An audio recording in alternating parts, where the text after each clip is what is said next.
오늘 이렇게 만나 뵙게 돼서 반갑습니다. 비혼 저출산 시대, 한국 사회의 비혼 현상을 어떻게 할 것인가.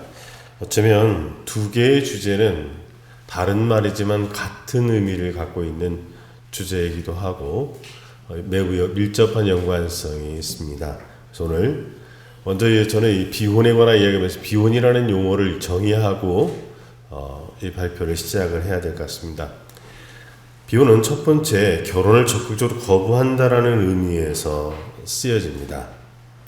두 번째, 광범위한 의미에서는 현재 결혼을 하고 있지, 결혼 상태에 있지 않다라는 의미로 사용되어지는데, 미혼, 이혼, 사별 등이 바로 비혼의 범주에 해당합니다.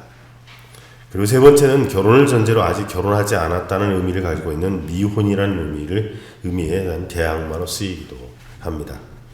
저는 오늘 이 발제 가운데는 복음을 위하여 스스로 독신된 은사를 가진 싱글들에 대한 내용들은 포함시키지 않겠습니다. 왜냐하면 저출산 관련되어서 복음을 위하여 독신으로 살아가기로 결정한 사람들은 이 내용에 포함되지 않기 때문에 혹시 질이나 이런 부분 속에서 이런 내용들은 빼주시기를 부탁을 드립니다. 그래서 이 부분 속에서 이 범위 안에서 오늘 제 발제를 이어가도록 하겠습니다. 하나님은 다섯째 날 큰 바다의 짐승 들고 물에서 번성하여 움직이는 모든 생물을 그 종류대로, 날개 있는 모든 새를 그 종류대로 창조하시니 하나님 보시기에 좋았더라라고 말씀하시면서 하나님이 그들에게 복을 주시며 이르시되 생육하고 번성하여 여러 바닷물에 충만하라, 새들도 땅에 번성하라 말씀하십니다. 이 번성하라, 충만하라 이 말이 다섯째 날부터 시작이 되어지고 여섯째 날은 하나님이 자기 형상 곧 하나님의 형상대로 사람을 창조하시되 남자와 여자를 창조하시고 하나님이 그들에게 복을 주시며 하나님이 그들에게 이르시되라고 말씀합니다. 비슷한 문항으로 쓰여지는 것 같지만 전혀 다른 표현들로 이 26절부터 기록이 되고 있는 것입니다. 하나님은 하나님의 형상, 바로 데무트와 체렘이라는 하나님의 내적 요소와 외적인 요소들을 통하여 하나님을 닮게 합니다. 근데 그들에게 하나님은 바로 그들에게 이 이야기들을 해주고 계신 것입니다. 그리고 생육하고 번성하여 충만하고 땅을 정복하라. 그러니까 다른 이야기를 5절과 다르게 다섯째 날과 다르게 아주 구체적으로 다스릴 것을 이야기해 주십니다. 하나님은 남자와 여자를 창조하시며 관계의 기업을 창조하십니다. 하나님이 복을 주셨다라는 것은 단순한 어떤 물질적인 복이 아니라 하나님이 그들과 함께 임재하고 동행하고 하나님이 그들의 인생의 능력이 되어지는 것이죠. 그러므로 말미암아 이 관계의 기업 속에 여호와의 복이 담겨지는 것입니다. 그리고 그 여호와의 복이 관계의 기업을 통하여 무엇을 이루어가느냐? 땅의 기업을 온전케 하고 의미 있게 하고 그것이 다스리고 번성케 하는 일들이 이루어집니다. 성경의 모든 영역들은 창세기부터 전체적으로 전반적으로 있는 것은 하나님과 나와의 관계 속에서 이 복이 동행하게 되어지고 그리고 땅의 기업처럼 사명도 역시 이루어집니다.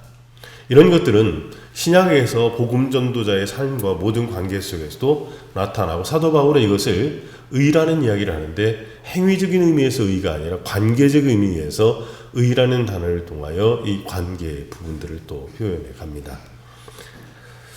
웬 그루뎀은 기독교 윤리학에서 이런 얘기를 합니다. 결혼에 대한 진리는 하나님이 우리를 남자와 여자로 창조하신 것의 본질에 속한다. 따라서 결혼은 한 남자와 한 여자 간의 일생에 걸친 연합 또는 결합에 이해하는 것이 결혼에 대한 올바른 정의이고 새하늘과 새 땅이 시작될 때까지 인류 역사의 모든 시기에 속한 모든 문화와 사회에 속한 이 땅에서 살아가는 모든 사람이 결혼에 대한 그런 정의를 받아들여야 한다는 것이 하나님의 뜻이다라고 웨인 그루뎀이 그 기독교 윤리학에서 말을 합니다.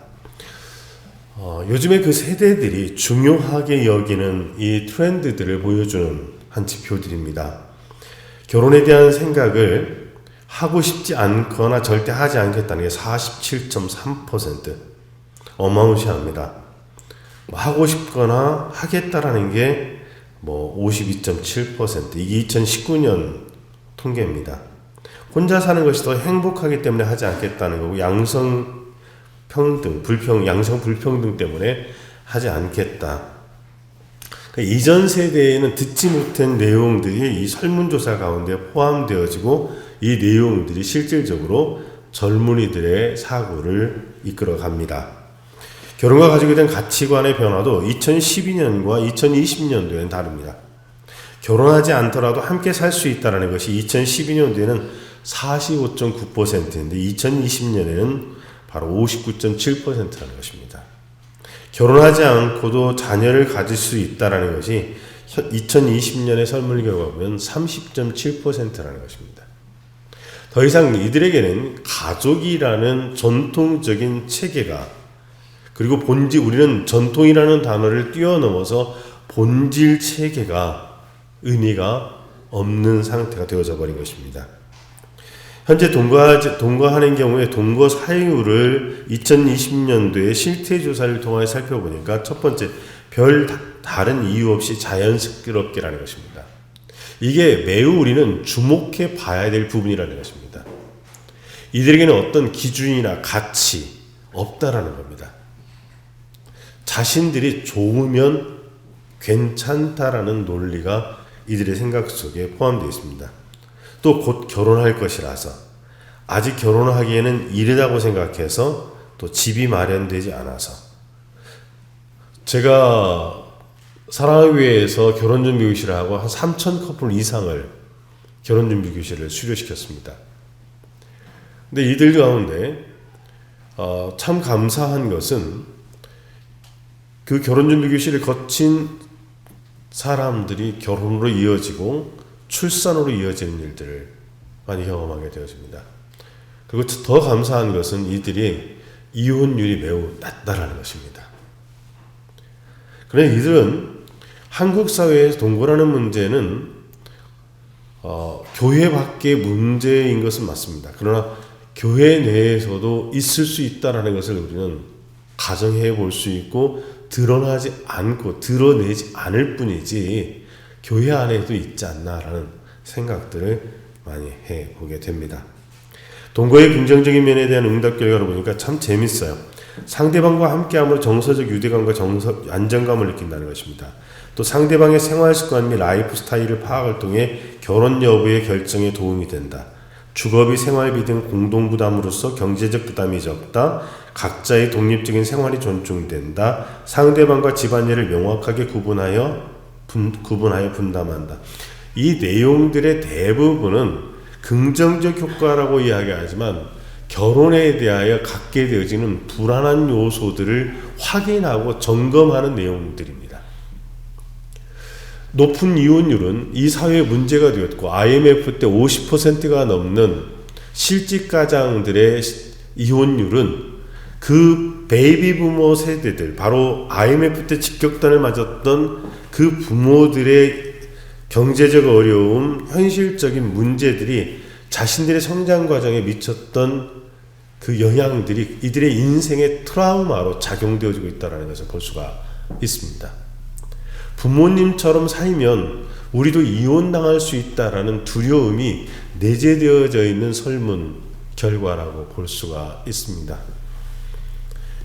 이들에게 그러면 가족은 뭐냐라고 했더니, 가족은 심리적으로 유대감을 느끼는 친밀한 관계라고 이야기를 하는 것입니다. 그리고 가족은 법적으로 연결된 관계고 혈연 관계다라고 이야기합니다. 그러니까 심리적인 유대감이라는 표현을 통해서 이들은 어떻게 보면 정상적인 결혼을 하고 결혼 생활을 통해 행복한 가정을 이뤄가는 이들에게는 찾아볼 수 없는 또 다른 표현들이 나오는 것들을 보게 됩니다. 더 놀라운 것은 동거에 대한 주변의 인지에 관한 조사였습니다.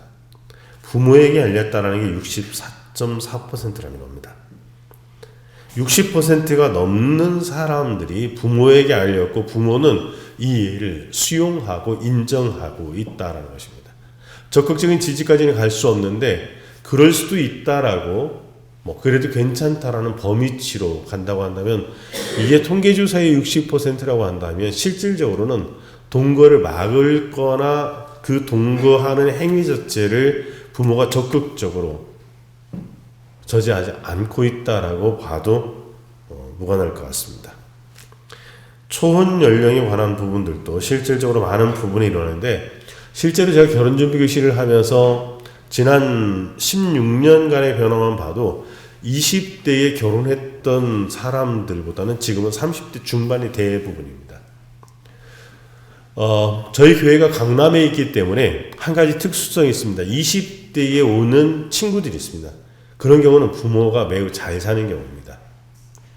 결혼 이후에 생활비에 대한 부담이 없는 친구들은 20대에 결혼합니다. 유학을 가거나. 그러나 보통 직장에 가고 직장에서 돈을 벌어서 결혼하는 친구들은 30대 중반이 되어야 본인들이 결혼할 여유, 그다음에 또 경제적 여유, 이런 것들을 갖게 되는 모습들을 보게 되어집니다. 참 안타까운 통계조사는 2011년부터 2021년까지의 혼인 건수를 봤을 때 2011년도에는 32만 9,100, 근데 2021년에는 19만 2,500. 저희 교회의 예식장을 저희들이 사전 신청을 받아서 저희는 제비뽑기를 합니다. 제비뽑기를 하는 이유 중에 하나가 뭐냐면 너무 많기 때문에 그렇습니다. 근데 실질적으로 그 숫자들이 점점 줄어드는 것들을 저희들이 체감할 수 있습니다. 남녀의 비혼율이 이렇게 차이가 납니다. 남자들의 비혼율은 2010년에는 5.8%, 근데 2015년에는 10.9%, 2021년도는 15%. 근데 이런 것들이 왜 이제 앞으로는 30%까지 상회할 것으로 보여지는데요. 여기 보면 되게 재밌는 그 1인 가구의 특성들이 있습니다. 증가율이 계속 늘어나는데 40대, 50대, 60대의 이 비혼 증가율, 1인 가구 증가율이 늘어난다는 얘기는 뭐냐면 이 나이 때까지 싱글로 있는 사람들이 이렇게 많은가라는 것이 아니라 이 나이 때쯤 되어지면 이혼하기 시작한다라는 것을 보여주게 된 것입니다. 그래서 실질적으로 비혼과 가족 해체로 인하여 늘어나는 1인 가구가 40대 때부터 30대에 비해서 굉장히 높다는 것이죠. 30대까지는 싱글이기 때문에 생기는 1인 가구라고 한다면 40대부터는 가족 해체로 인하여 증가하는, 결국 젊은 세대들에게 결혼이 왜 위협적인 일이고 위험한 일로 느껴지는가? 바로 자신들의 삶의 현장에서 마주하는 직장 상사나 친척이나 가족들의 이혼을 현장에서 이들은 경험합니다. 한국 사회는 이혼이라는 단어가 아직도 낮습니다. 제가 미국에 프로그램을 참석할 때 거기에는 회계사, 변호사, 굉장히 화이트 칼라들만 모였었습니다. 근데 자기들을 소개하는 시간들이 있었는데 정말 놀라운 것은 부모가 이혼 2-3번 한 건 그냥이고 알코올 중독이다 그런 것들이 그냥 아주 일반적인, 그래서 어떻게 하냐면 서로 보면서 끌어안으면서 그냥 브라더하고 안고 우는 거예요. 왜냐하면 내가 겪었던 일들을 옆에 있는 사람도 똑같이 겪으니까 비난하지 않아요. 얘들은 그냥 너도 그랬니? 나도 그랬어. 아, 그랬었구나. 그냥 이렇게 진행하는 모습들을 봤습니다. 그러니까 한국 사회의 이 40대, 50대, 60대 1인 가구 비율은 젊은이들에게는 자신들의 미래의 예고편처럼 느껴졌을 것입니다. 비혼을 결정하는 이유 중에 결혼 비용 부담이 20.5%, 그 다음에 결혼의 필요성을 못 느낀다는 게 21.2%, 가장 많은 게 뭐냐면 가족 부양 부담이라는 것입니다. 경제적인 이유 때문에 결혼을 포기하는 것입니다. 여성들은 결혼 필요성을 못 느낀다는 것이 제일 높았고, 전통적 가족 관계에 대한 부담, 자유로운 삶. 지난 명절에 실제로 이 강남에 있던 어떤 가정에서의 이야기입니다. 다행히 크리스찬 가정의 이야기는 아닌데 시어머니께서 과일 좀 깎아오라고 그랬더니 과일 먹고 싶은 사람이 과일을 깎으면 되지 않겠어요? 라고 이야기하고 며느리가 일어나 나갔다고 그래요. 그러니까 이만큼 전통적인 가족 내에서 헌신하고 수고하고 희생하는 것이 이제는 당연한 일들이 되지 않고 있다는 것입니다. 그래서 이런 것들이 결혼에 꺼리는 이유들이 가부장제와 양성불평등과 솔로가 행복한 것 같다. 근데 실질적으로 보면 가부장제나 양성불평등의 문제보다는 솔로가 행복할 것 같다라는 이유가 전부라고 봐도 괜찮을 것 같습니다. 남성들은 재정적인 이유나 이런 것들, 결국 혼자 가는 이유가 뭐냐면 자신들이 결혼을 통하여 희생하고 포기해야 되는 일들을 남성도 여성도 하기 싫다라는 것이죠. 출산도 역시 이런 부분에 대한 것들이 같이 비슷한 내용 속에서 나타났습니다. 결혼 의향에 대한 부분들을 물어보니까 의향이 있다라는 것은 51%였습니다. 이게 2022년 이제 마지막 최종 통계조사였습니다. 남자들은 57%, 여자들은 43%가 있고요. 결혼 의향 없다라는 것은 49%입니다. 남성들 43%, 여성들 56%입니다. 여성들에게 있어서 결혼 의향이 없는 이유는 뭐냐 했더니 혼자 사는 것이 행복해서가 37.5%, 가족이라는 제도에 얽매이고 싶지 않음이 33.8%, 경제적인 여유가 없어서 30.9%, 남성들은 경제적인 여유가 없어서 71.4%라고 합니다. 역시 집에 대한 부담들, 가장으로서 이끌어가야 되는 여러 가지 하는 부분들이 군대를 다녀온 뒤에 3년 뒤에 경제활동을 시작하는 남성들에게는 매우 심각한 문제가 아닐 수 없습니다. 혼자 사는 것이 행복해서가 39%, 결혼할 만한 상대가 없어서가 28.2%였습니다. 여러분, 비혼식이라는 말 아십니까? 결혼식이 아니라 비혼식을 합니다.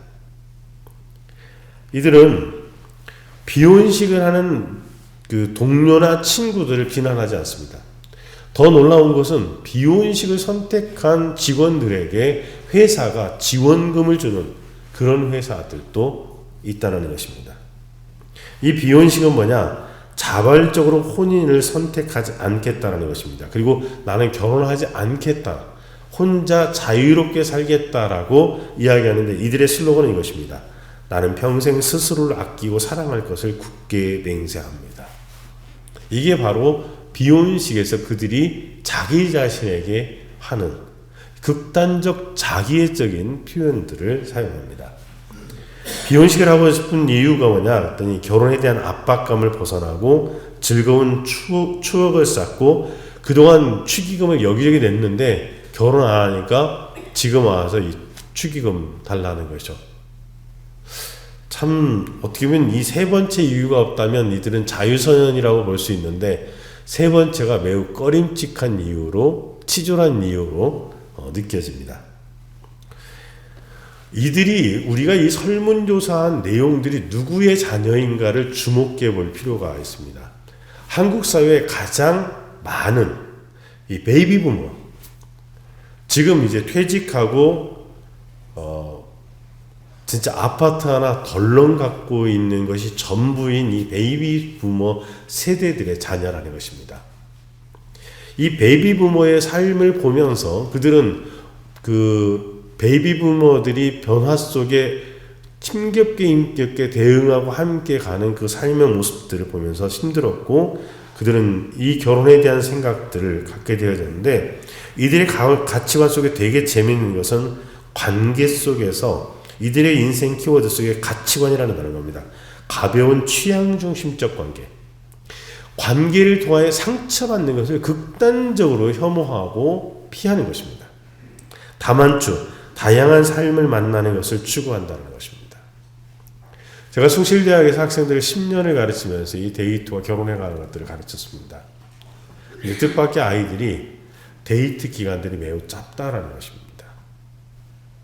그리고 파트너들이 수시로 바뀌는 것들에 대하여 아이들은 그렇게 스트레스 받지 않는 모습들을 보게 됩니다. 마치 계란을 한 바구니에 담지 않는다는 주식의 원리처럼 아이들은 누구에게 올인하지 않는 것이죠. 상처받는 것들을 매우 두려워합니다.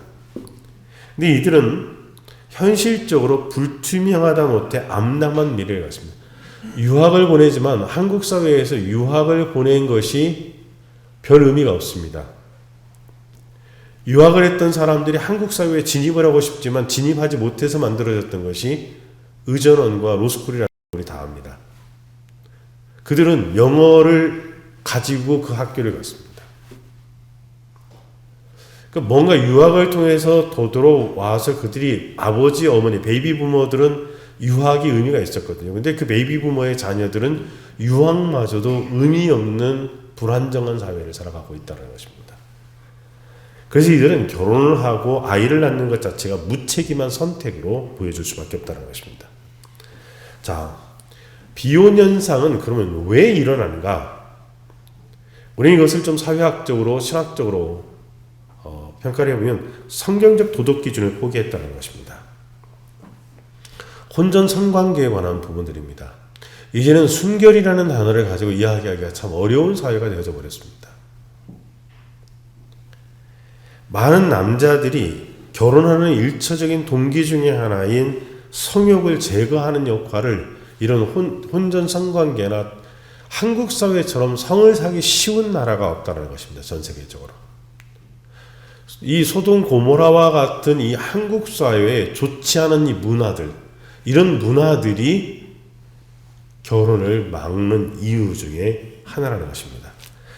두 번째는 행복한 가족관계를 경험해보지 못한 성장 과정입니다. 경제성장과 함께 시작된 기능중심적 가정생활. 이것은 뭐냐면 아빠는 돈을 잘 벌어오고 엄마는 그 재테크를 잘하고 엄마는 한 가지 더 기능이 있습니다. 아이들에게 좋은 과외 선생님을 이끌어오고 아이들 공부를 잘 코칭하는 것. 아이는 좋은 성적을 내는 것. 그래서 관계중심적의 대가족 시스템이 아니라 기능중심적 가족이 되어진 것입니다. 옛날에는 대가족 시스템에서 아이가 태어나면 그 마을이 키웠고 그 사회가 키웠고요. 동네의 모든 사람이 인간 CCTV가 되어서 가족관계의 망을 지켜줬습니다. 근데 요즘은 그렇지 않습니다. 맞벌이 부모가 함께하면서 성장하며 겪었던 좋지 못한 경험들이 이들에게 있습니다. 왜? 엄마 아빠가 이렇게 직장 다니면서 돈 벌어오는 돈은 공부를 잘해야지. 늘 이 모든 것들이 돈이었습니다. 여기 앉아 계시는 분들도 한번 뒤돌아보시기 바랍니다. 자녀의 진로 문제를 가지고 이야기를 할 때 어떻게 살 것인지를 먼저 자녀와 고민하면서 그 결론을 찾고 난 뒤에 아이의 진로를 결정하셨습니까? 아니면 이쪽으로 가면 돈을 잘 벌 수 있고 먹고 사는 게 안정되기 때문에 이 일을 해야 되는가? 저희 교회는 의사 선생님들이 많습니다. 근데 의사 선생님들이 하는 말씀이 있습니다. 의사는 그렇게 머리가 좋을 필요가 없답니다. 기능적인 거기 때문에. 한 가지 의사는 꼭 필요한 게 뭐냐면 인간성이 좋아야 한다라는 이야기를 하시더라고요. 그러면서 왜 머리 좋은 대한민국의 사람들이 대부분이 의사를 하는지 이해가 안 된다라는 게 의사 선생님이 얘기했습니다.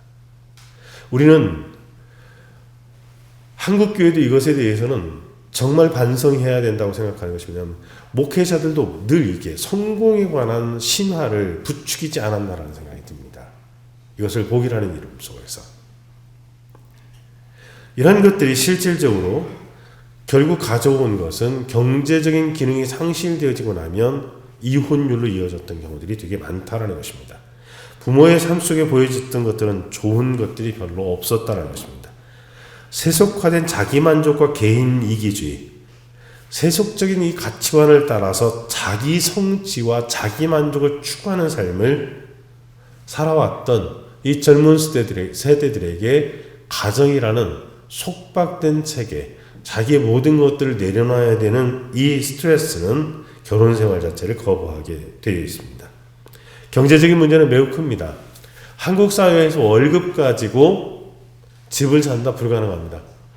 지난 정부 때 일어났던 것이 젊은 친구들이 비투 아닙니까? 올인해서 한 달에 이자를 지금 200, 300, 400까지도 내는 친구들이 있습니다. 돈을 모을 겨를이 없죠. 근데 그들이 이자를 내는 이유 중에 하나는 한방하면 목돈 생길 수 있어서 그냥 직장도 그만 다니고 이것으로 여행하면서 밥 먹고 살겠다라는 도박을 하는 것입니다. 근데 이런 도박을 어느 부모도 위험하다라고 막지 않았다라는 게 더 위험한 사회라고 생각합니다. 자, 비혼자들은 결혼을 원하지 않는 걸까요? 아니면 비혼자들은 결혼하기를 어려운 걸까요? 종합적으로 봤을 때 결혼을 꺼리끼는 주된 이유가 경제적 부담과 개인의 행복 추구라는 것입니다. 제가 전체적으로 이 모든 내용들을 리서치한 것들을 종합해 보니까 이렇게 나오더라고요.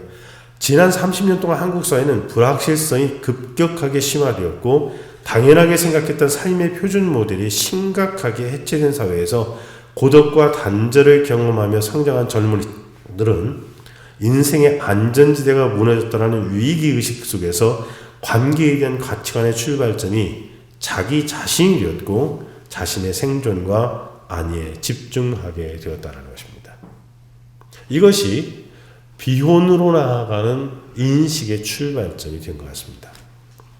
성경은 독신 생활을 권장합니까? 또 독신 생활을 권장하지 않습니까? 성경에서 독신 생활도 권장한다면 비혼에 대하여 말할 필요가 없는 거 아닌가? 발제 준비를 하면서 그런 생각이 들었습니다. 굳이 이 주제를 왜 가지고 우리가 이야기를 해야 되지?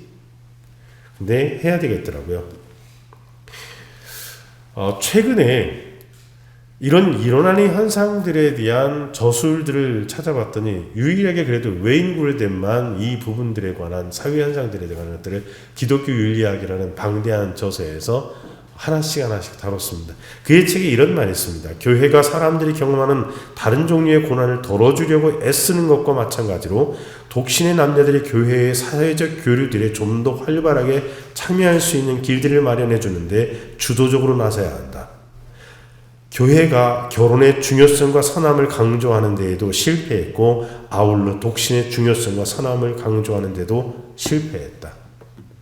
저는 이 웨인 굴덴의 지적을 한국 교회는 뼈아프게 받아들이고 반성하고 새로운 대안들을 준비해야 된다고 생각합니다. 왜냐하면 결혼의 중요성을 강조한 것과 동시에 독신의 중요성도 강조하는 게 맞습니다.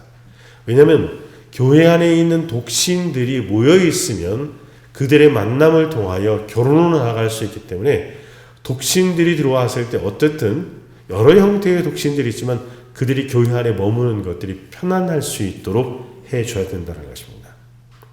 그러면 비혼 현상에 대한 한국교회의 노력은 무엇일까? 근데 이 문제를 생각하면서 저는 심리적 반발이 생기더라고요. 왜냐하면 답이 없다는 겁니다. 왜?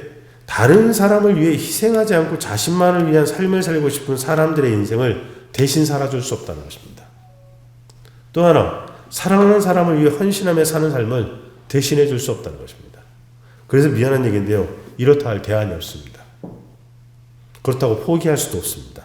할 수 있는 최소한의 노력을 통하여 위기를 극복해야 된다라는 절박함, 목마름, 아주 좁은 길밖에는 없다라는 것이죠. 왜냐하면 이 비혼은 인구 위기가 불러올 파국을 재촉하고 인구 위기는 영적인 세대 계승의 위기를 앞당길 것이기 때문이었습니다. 저는 이 한국 사회의 저출산 문제는요, 한국 정부가 예측하지 못했어요. 저는 보건복지부에 오랫동안 전문위원으로서 또 저출산 고령화 대책위원회 발족했던 당시에 제가 민간위원으로서 꽤 오랫동안 정부 관련된 일들을 했었고 국무총리실, 여성가족부, 서울시에 이와 같은 일들을 하면서 지금 CTS가 하고 있는 저출산 관련된 그 모태 단체인 생명과 희망의 네트워크를 그때 옥하는 목사님, 김선도 목사님, 여러 한국교회 영적인 지도자들과 함께 발족을 했었고 그때 저출산 운동을 펼쳤던 장본인입니다. 근데 이런 것들이 한국 사회에 어느 날 갑자기 저출산이구나라는 거 등장했기 때문에 정부도 사회도 교회도 대비할 능력이 없었습니다. 그럼에도 불구하고 우리는 어떻게 해야 될 것인가?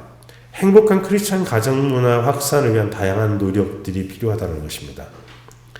웨인 굴덴의 그 지적처럼 결혼의 가치, 결혼의 의미들을 이야기해야 됩니다. 그런데 정말 이 5월 달에 각 교회에서 행해지는 가정에 관한 설교들이 지난해 설교와 뭐가 다른지, 진짜 현실을 반영하고 있는 것인지, 우리는 제대로 가르치고 있는지 한국교회 목회자들은 점검하고 반성해 볼 필요가 있습니다. 두 번째, 이런 것들을 통하여 우리는 어떻게 할 것이냐? 근본적으로 주일학교 교육 커리큘럼을 수정할 필요가 있습니다. 행복한 가정 문화와 가족의 의미와 그 가족 가치에 대한 교육을 주일학교 공과서부터 주일학교 설교에 반영하고 이것들을 통하여 같이 가야 되고, 미국에서 지금 진행하고 있는 가정과 연계되어지는 주일학교 교육 시스템을 한국교회도 좀 더 많이 흡수하고 확산해 갈 필요가 있습니다.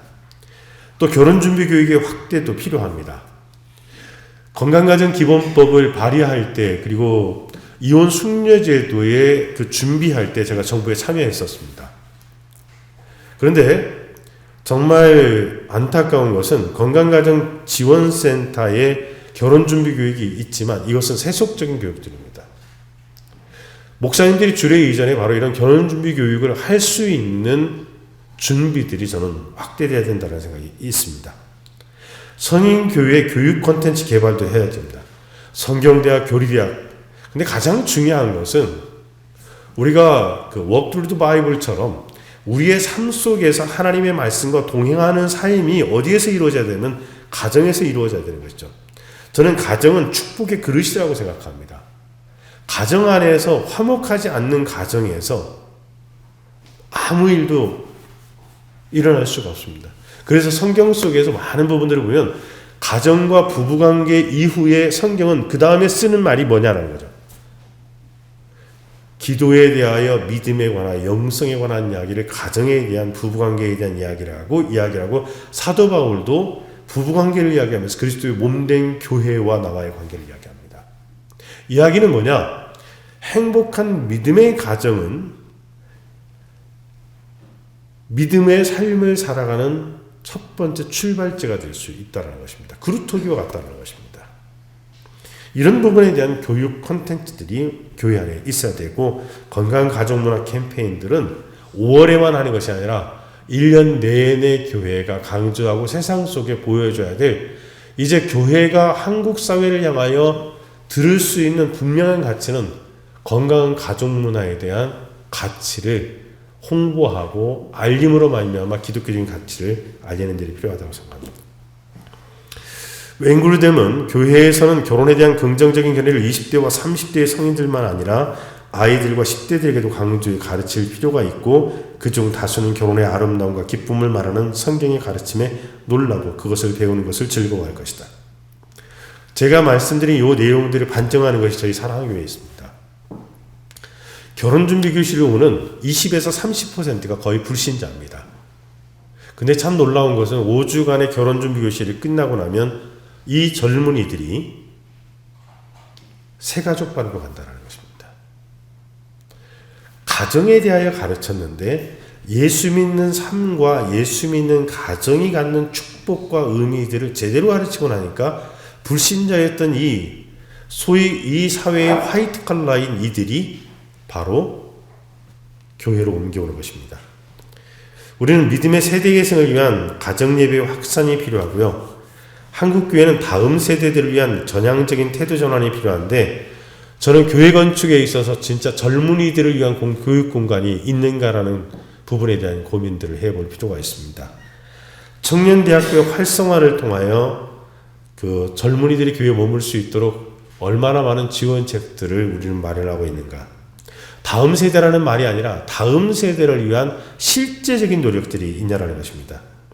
미혼 단계에 있는 청년 공동체의 인생 놀이터가 교회가 되어야 된다는 생각이 있습니다. 옛날에 우리가 싫어했던 표현이 있습니다. 교회는 예배당이 아니라 연애당이다. 저는 이 말이 다시 한국 사회에 회자됐으면 좋겠습니다. 그래서 젊은이들이 와서 이곳에서 만나고 이곳에서 결혼하고 이곳에서 뿌리를 내고, 그래서 우리들의 자녀들이 5월에 한 번 찾아오는 교회가 아니라 3대, 4대, 5대가 모여일 수 있는 그런 믿음의 영적 계승이 이루어지는 교회가 됐으면 좋겠다는 생각을 합니다. 서울대 67년생 비혼 교수의 고백이 참 마음에 와닿습니다. 세바시에 그가 출연해서 한 말이 이겁니다. 누구보다 가족을 꾸리고 싶었지만 나는 과연 행복한 가정을 꾸릴 수 있을까가 젊었을 때 고민이었답니다. 시간이 될수록 나는 고갈되어 갔고 점점 나의 커리어를 쌓으면서 경쟁자만 되는 나 자신을 발견했고 사회학자지만 외로운 사람이 되었다는 것이죠. 본인이 잘하는 것이 공부였는데 공부를 하고 성공하면 성공할수록 늘어나는 것은 경쟁자였다라고 이야기를 합니다. 그리고 누군가와 함께 있을 때 산다는 의미를 발견하게 이제 되었고 그러면서 강아지를 한 마리 구해서 키우면서 자신의 고독을 치료하고 있다라는 참 가슴 아픈 고백을 서울대 교수가 합니다. 비오는 노년이 어렵습니다. 이건 고독이 아니라 고립입니다. 인생 자체가 isolation이라는 것이죠. 고독사로 가는 준비 단계가 될 수 있습니다. 지금 30대들이 하는 비혼식은 객기, 인생의 객기라고 저는 봅니다. 왜? 아직은 친구들이 있거든요. 근데 친구들이 아이들을 낳고 가족을 제대로 형성하게 되어지고 나면 그 비혼한 친구들과 어울릴 수 없습니다. 점점 스스로 고립되어질 수밖에 없다는 것이죠. 근데 이 스스로의 고립이 젊은 날에는 벗어날 수 있는 여러 가지 것들이 있지만 나이가 들수록 경제적인 능력이 떨어지고 그리고 사회 건강이 떨어지기 시작하면 모든 면에서 셀프 고립이 더 강화되어지고 고독사의 원인이 되어질 수 있다는 것입니다. 8절에 마치겠습니다. 폴 투리니에가 한 말이 있습니다. 혼자서는 할 수 없는 것이 둘이 있다. 하나는 결혼이고 또 하나는 그리스도인이 되는 것이다. 저는 젊은 세대들에게 이 말을 교회가 했으면 좋겠습니다. 바로 너희들은 누군가 함께할 사람이 필요한데 그들은 교회 안에 참 많이 있다라고 교회를 소개할 수 있으면 이 비혼의 문제는 조금이나마 이 한국 사회를 도울 수 있고 그리고 한국 사회의 비혼 문제가 해결된다면 저출산 문제도 풀어갈 수 있다라는 생각이 듭니다. 이것으로 마치겠습니다. 감사합니다.